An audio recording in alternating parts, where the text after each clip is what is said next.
it's Mo. It is May 2026, and this year I have created the mini May Readathon to read mini books. So what is a mini book? A mini book can be a short book. It could be a novella. It could be a mini book. It could be a little book. It could be a children's book. It could be a mini version of a book that you like. It could be a mini book in a series. It could be a mini series if you want. It could be a novella in a longer series, so a mini part of a series. It can really be open to any interpretation, and I've picked up a few books that I might read in May, created a pile of possibilities with all sorts of mini books in it. It is also horror Mayhem, which is put on by MJ at Reading This Life, and that's a time to read horror books, but specifically they talk about mini horror books. So I have collected some mini horror books that I want to read this month as well. Let's talk about those first. And these are all short books. They're not all exactly horror, but one that I think is probably horror is 666 by J. Anson. This is the author of the Amityville Horror, and I've never read anything by this author. This book was probably written in like the 60s or 70s. I honestly don't even know where I got this book, but it's been on my TBR forever, so I think it would be fun to read it. Oh, this book was actually published in 1981. I don't know anything about it at all. I assume it's horror,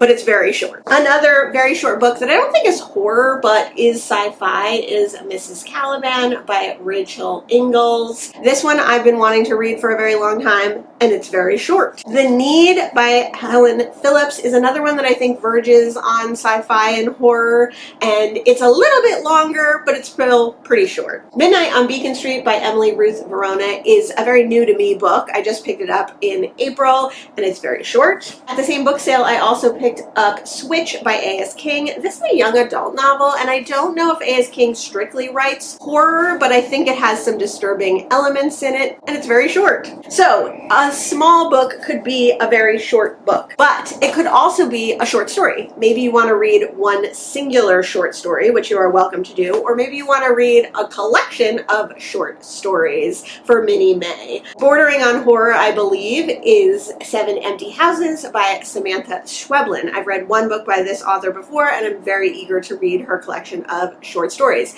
Not only is this a short story collection, but it's a short story collection. Another short story collection, but not horror, is The Garden State by Gary Christ. I don't know if this takes place in New Jersey, but since New Jersey is the Garden State, I want to find out. This is another very short, very mini collection of short stories. Maybe you want to read some poetry for mini May. Poetry books are usually very short, so that could be considered mini. This is The Fragile City by Michael O. Sadhale. I'm not sure how to pronounce that Irish name, but this is a collection of poetry that I've recently gotten from an author I know nothing about. Maybe you want to read a collection of poetry, which is a collection of short poems together. I just recently picked up Sunday Mornings at the River, which is an anthology of poetry, so a bunch of short works. Maybe you want to read a traditionally small book for mini May, so I recently picked up Frenchman's Creek, which is a mass market paperback. These were designed to be mini so that you could carry them with you wherever you went. You could even put them in your back pocket. That sounds pretty mini to me. Maybe you want to read a small book that's not mass market paperback, but is very small. So I'm currently reading The Wedding by Dorothy West. Look at how little this book is. It's even small compared to some of these other small books. So that I would consider mini. Or maybe you want to get even smaller than that. I have Peter Pan in Kensington Garden, which is a very mini book. Smaller than a mass market paperback even, and it's very tiny. It's very mini, so I might read that one. I also have a very small graphic novel. So this is The War of the Worlds, and it is a very tiny graphic novel. It's very small. It's very mini. You might want to read a manga, which could be considered a mini graphic novel. Or maybe you just want to read a single comic. That could be considered mini.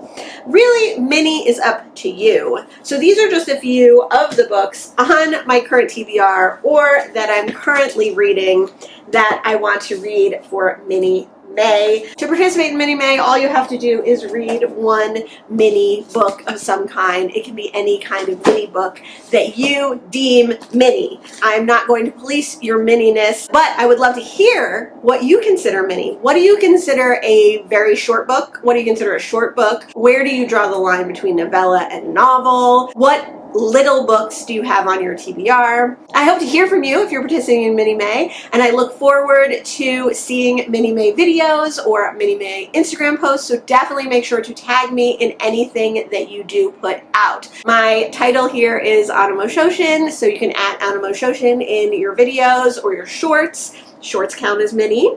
And I'm madcat1 on Instagram, so that's MADCAT number 1 on Instagram. So if you're doing an Instagram post or you're an Instagram creator, definitely feel free to tag me in your Mini May posts there as well. Thanks so much for joining me today, and I'll see you in the next one. Bye! Oh, and don't forget, if you want to be a co-host, it's not too late to join me for Mini May as a co-host. Just reach out to me on this platform or any other platform and let me know if you want to participate in a more formal Mini May way.